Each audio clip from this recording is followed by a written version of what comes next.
تاريخ اليوم اكو مدرسه معتديه على هاي الطالبه، شبيش عمو يا المديره مال المدرسه ومنو اللي سوى بيك هيك؟ انا ما قلت له، بس كنا عندنا درس عربي والمدرسه قاعده، قلت لها ست عادي اروح اشتري اجيب مي من المطاره مالت جوا، قالت لي روحي عادي.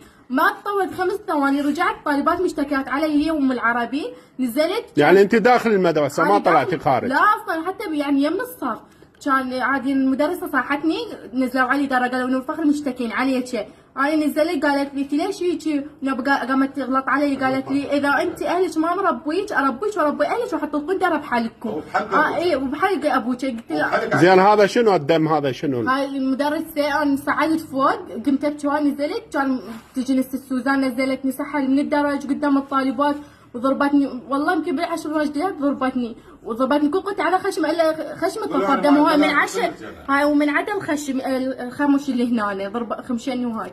زين عمو شو اسمها المدرسه مالتكم؟ مدرسه الرؤيه. من المديره؟ ست ميعاد. هي ست ميعاد وبعد من وياها؟ ست سوزان. ست سوزان. وهذا الدم شوفوا يا سياده الوزير، اذا عندكم هيك مدرسين ومدرسات مستفحلين على الطلاب فهذا الامر قدامكم، واحنا قمنا دعوه قضائيه ويصير خير ان شاء الله.